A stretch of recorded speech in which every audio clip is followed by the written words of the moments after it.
Admissions in higher ed is stuck. Outdated tools and rigid processes slow institutions down, making it harder to truly connect with today's students. But Brittany at the College of Albemarle shows there's a better way. At College of the Albemarle, we're always looking for new ways to better serve our students. Let's face it, though, life doesn't always fit into a 9-to-5 schedule. That's why we've been so excited about the AI tools we get to use through our CRM, Element 451. This makes connecting to COA easier than ever. We're working on Bolt AI Assistance, Bolt Discovery, and these are tools designed to give students access to COA resources and information anytime, day or night. Got a question about admissions? Need help exploring programs? Looking for resources? These tools are like having COA staff at your fingertips, ready to help whenever it's convenient for you. Your prospective students get the information they need when they need it, and your team saves time. Visit element451.com to see how AI can help you simplify your admissions process to stay focused on what really matters, your students.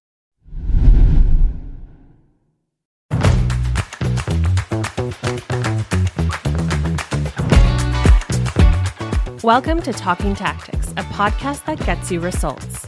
Each episode features a single tactic, implemented with limited resources, that move the needle in some way. I'm your host, Day Kibbles, Vice President of Strategy at Ology, a marketing and branding agency for education.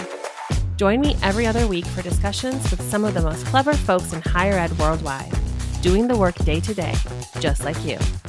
Talking Tactics is part of the Enrollify Network, a robust collection of podcasts designed to help higher education professionals like you grow. Explore our other shows at enrollify.org or check out some of my personal favorites linked in the show notes. Enrollify is made possible by Element 451, a leading AI-powered, all-in-one student engagement platform, helping institutions create meaningful, personalized, and engaging interactions with students. Check them out at element451.com.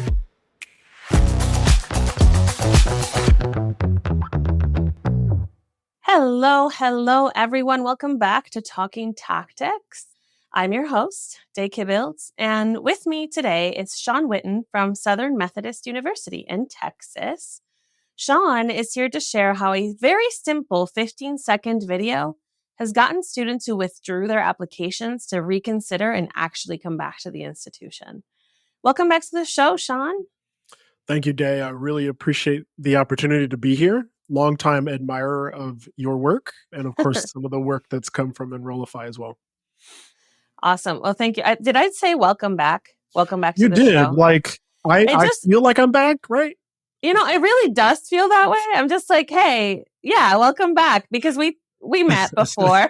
Right. Yeah. You know, everyone else is also just going to go with it like you did. Thank you for that. Of course. Yes, without a doubt. So I will say that this tactic came to me via Eric Olson, who I know worked with you on some iteration of this. Yeah. So we want to give him a shout out. Thank you, Eric. Yes. Thank you, Eric. Big time. My soul brother at work. Absolutely. Shout out to him. That's awesome. I used to say, I also have a soul sister at work. It's my co-author, Ashley Budd. Now we're book wives because we published a book together. But there was a time I used to say soulmate, and that felt weird. So soul sister, soul brother, that's it. That's where we are right now. This feels stronger, right? Yeah. Well, amazing. I'm sure people are like, okay, I really want to hear about this video. So let's talk about that.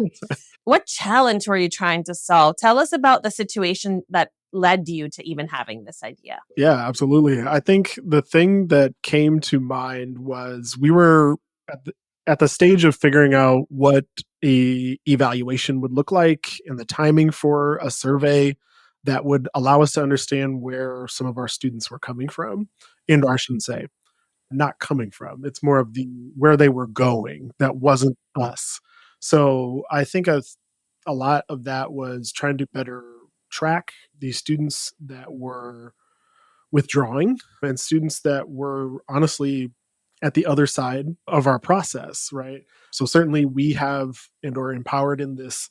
We can make a deny decision, but at the same time, a student can deny us. And so I wanted to get a better sense of that, of like, what's going on at the margins? You know, what is it that is happening beyond just this initial piece? And we wanted to track those students more than just the numbers. So as a territory manager, I was thinking about that in that aspect and then thinking of it more widely for what it looked like across our admissions funnel.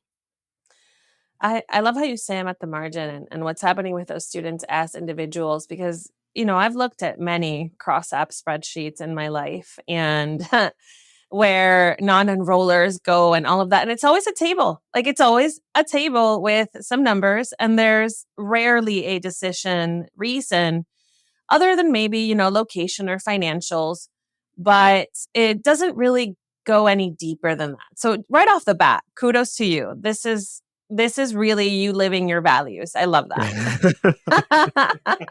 Absolutely. Absolutely. So we're trying to find out what happened to them as more than just numbers. So how did you come up with the idea to use a video? Yeah, so this is where Eric really came into play from our marketing team, collaborating with him and that team themselves. We were working on utilizing these GIFs previously in email communication, and I thought, oh, why don't we use them beyond that? What are other avenues to do that? And so the idea kind of came from a shared collaboration with Eric and the marketing folks to how can we build in a little bit more empathy in this process, right? And how much in this opportunity can we have fun? A lot of this becomes okay, we set and forget, right?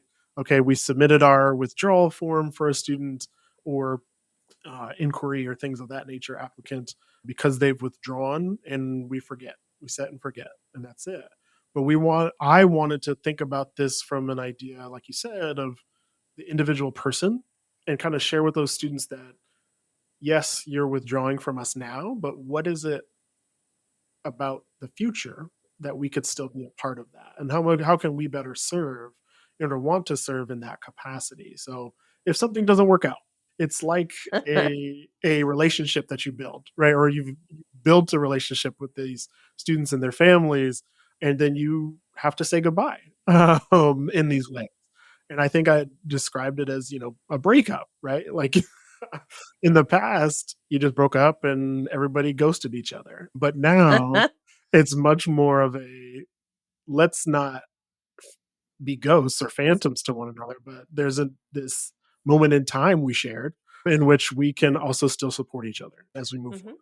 I think one of the things that I love about that is how much time your average counselor actually spends building that relationship, right? Like how engaged really good admission counselors are with the students in their territories.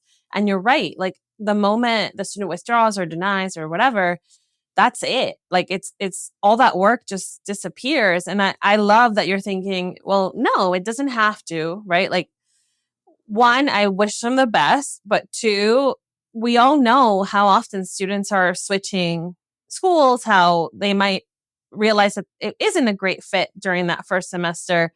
And who are they going to think of when they're having those doubts? They're going to think of the very nice person who sent them a nice little goodbye note, right? Right. Yeah. Yeah. Right. I love that. So yeah, so that was an opportunity I saw for us to leave the relationship well, right? Yeah, And keep those fond memories to move forward. I love it. Well, I will pause here just to remind our listeners, if you have not already followed or subscribed to the podcast, please do because it helps the podcast show up on lists and be promoted to other listeners. So just like we're talking about relationship building here, help help everyone build relationships in this community. Okay, so let's talk about this video more specifically. Can you describe it, Sean? Can you describe it from beginning to end? Yeah. So the video is set up in a very simple process. It is collecting the GIF that we created with the marketing team, opening a Canva account if you don't have one, and then being able to set a camera to situate everything else. So if you wanted music or some level of an audio to it, brief script, adding and keeping all of those as assets to create said video. I kept it very simple. Just use the Canva mobile video template and then utilized or added the GIF, uploaded the GIF to it, wrote some nice words in there of, thank you for letting us know you're withdrawing. We are saddened to see you go. I'm certain my English was not the best syntax. Right. And then that GIF just kind of shows me smiling and into a frown.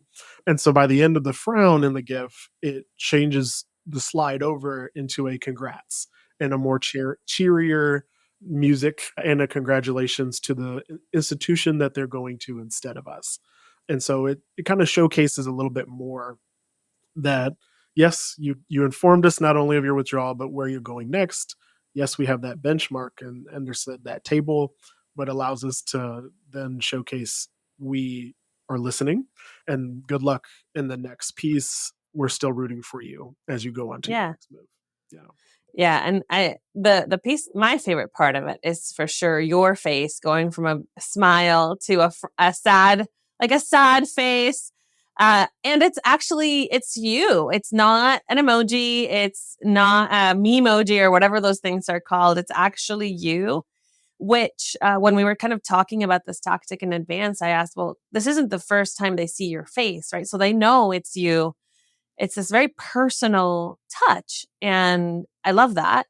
And then I'll also mention here the fact that it's a GIF is for those of you who handle email marketing, it means you can embed it right in there. It means people don't have to click away to go watch this video somewhere. It will play right in the Yeah. email if images load and display. Right. So that's just really clever to do it through a GIF like that. Yeah, and I think that is kudos to those who were willing and ready to teach me many of these, marketing tips and tactics Yes. across timelines, and of course in Canva and bringing that together for us. But yeah, that was very unique and allowed it to be not just personal, but allowed it to be in the individual email and didn't have to be something that was or felt just to scale as a merge field or something of that nature. Right. Well, and thanks for bringing that up because I'm sure some folks might be thinking right now, well, this probably works if you're a pretty small school with small cohorts. But how do you handle volume?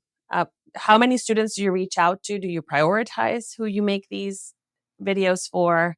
Tell us a little bit about that.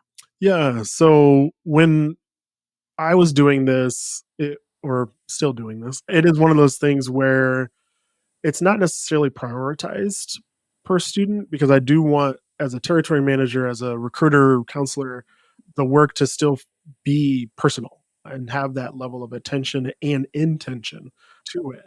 And so it wasn't necessarily prioritized, but it can be, right?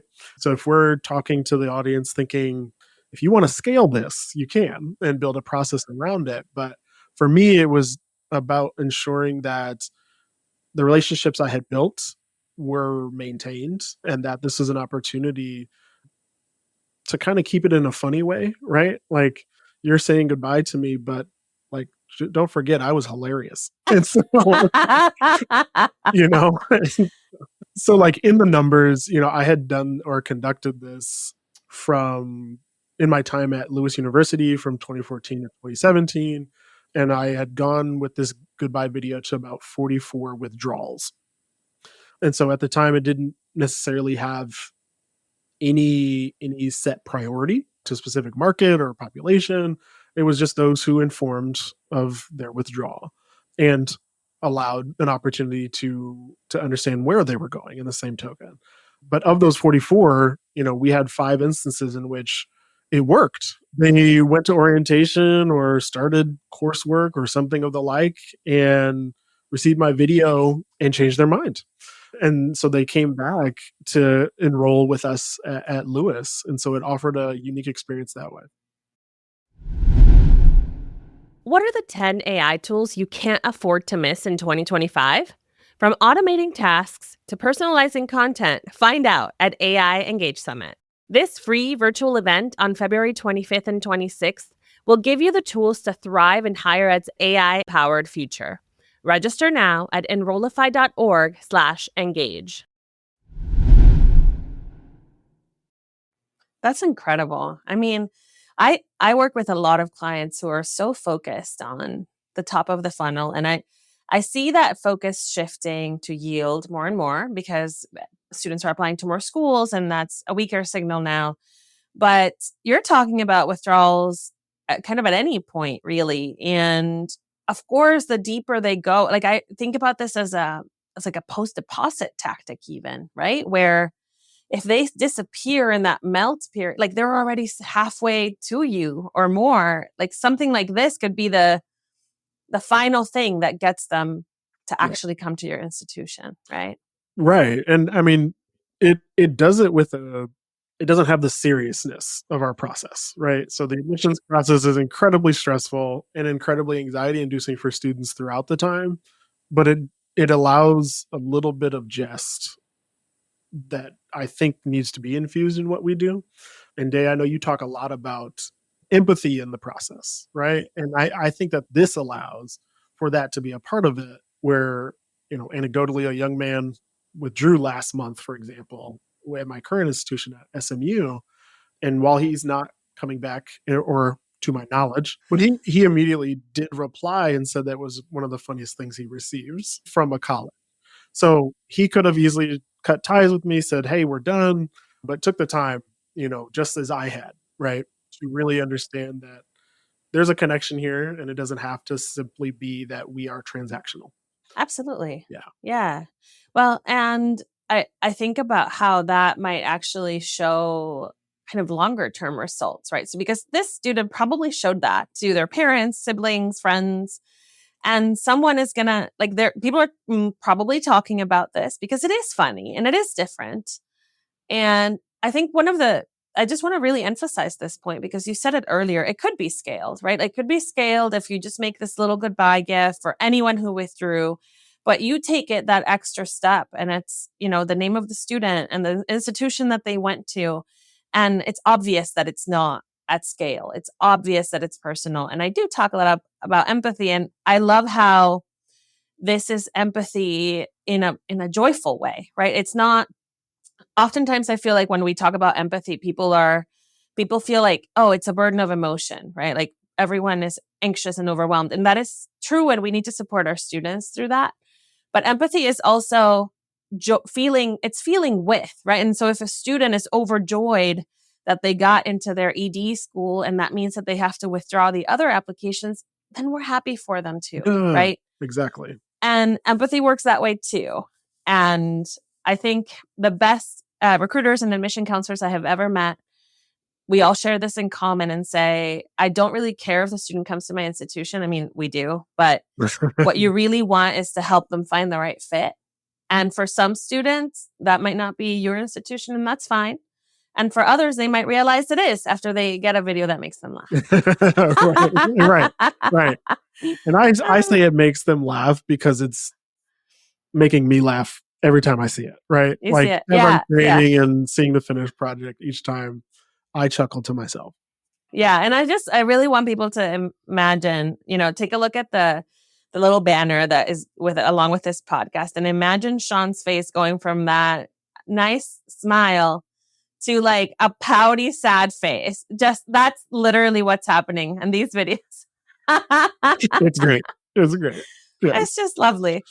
What other results have you seen from this? Have you heard from folks? How about like internal stakeholders? Like, what does the rest of your team do or feel or think about this? Yeah. I think the things currently, so I've in my at SMU, I've sent this to around 10 to 15 students now. And like I said, the young man withdrew and responded, but I hadn't heard anything yet otherwise. Our team, my colleagues, have taken it as a good idea, right? They've thought, oh, how can I do something similar? Or can you help me create my own GIF to make, because the template is there. So as territory managers, they might be putting it out themselves. None of them have shared it with me yet, if they have. But many of my colleagues have seen the video. It's out, and it has, and I should say leadership as well, right?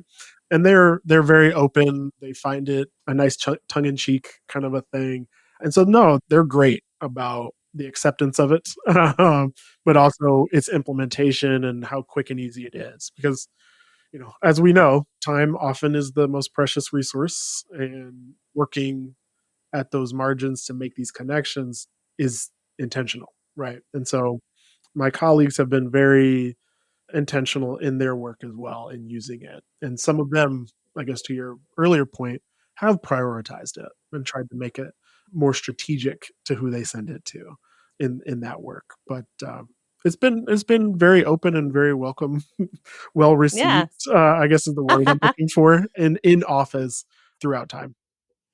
I love it. I'm also kind of imagining alternative uses to this, like if you get rejected from a job. Yeah, yeah. Just send a gift that's like, oh, okay. Or the other way around. Or, like there's so many uses. Yeah. Yeah, yes, yes. And it seems too simple to be that worthwhile, but maybe it provides the closure that's necessary. Well, and I do think, with things at scale becoming easier and easier, these intentional moments, as you're calling them, man, they're really going to stand out. They're really going to stand out. And to be frank, like there's going to be pretty soon technology available to all of us for cheap that can let us do this kind of stuff at scale. I'm sure some of it already exists that maybe isn't so cheap, right? But I think one of the advantages of how you are handling this is that it's obvious, it's intentional and personal. So what advice do you have to kind of close off the episode for folks who might want to try this right away? Yeah, I'd say don't take yourself too seriously. Be willing to take the time for the fun to make this. While it might hurt, in the relationship you've built or the relationships you've made that they are leaving, just remember that this is an opportunity for you to keep it in a way that allows you a moment in time, right? A moment to make a memory. So yeah, I think that's my advice is, we are, and maybe I'm just so current in this, oh yes, we're in the doldrums of work in these moments, but this allows you to infuse a little bit of fun. So be willing and open to do that. Yeah, and you're right. Creating memories is important. Fun is important. And as we kind of said earlier, you might have lost this student, but I think these kind of gestures that they get spread, the word spreads, and it may help you in the long run too. Thank you so much, Sean, for sharing this awesome tactic with us. I really hope other folks make GIFs of themselves smiling to frowning. That would be great. Let's just flood LinkedIn with those. Right. I love this. Yes, absolutely. I can't wait for this trend to start. Yeah, I know. If folks are super curious and want to see the video or they want to contact you, where can they find you? Yeah, so I am on LinkedIn. You can find me as Sean E. Whitten. There's multiple Sean Whittens in the world, but I am the E. You're and the I'm E, more than and happy to post the video to LinkedIn as well so you could see the example. Oh, let's make sure we post it the day this episode launches. Oh, without Let's a doubt. do that. Without a doubt. And folks, his LinkedIn is linked in the show notes, along with a description of today's episode and other ways that you can connect with Sean. Thank you so much for tuning in today. And thanks, Sean, for being here. Absolutely. Thank you all. And thank you, Dave. Really appreciate this. Of course. To all of our listeners out there, remember to follow and subscribe to keep walking the walk and talking the tactics. The Talking Tactics podcast is part of the Enrollify podcast network. If you like this podcast, chances are you'll like other Enrollify shows too. Our podcast network is growing by the month, and we've got a plethora of marketing, enrollment, and higher ed technology shows that are jam-packed with stories, ideas, and frameworks, all designed to empower you to be a better higher ed professional. Our shows help higher ed marketers and admissions pros find their next big idea and feature a selection of the industry's bests as your hosts, like Jamie Hunt, Allison Tercio, Jenny Lee Fowler, Jeremy Tiers, and so many of your other favorite leaders in higher ed too. Enrollify is made possible by Element 451, the leading AI-powered, all-in-one student engagement platform, helping institutions create meaningful, personalized, and engaging interactions with students. Check them out at element451.com.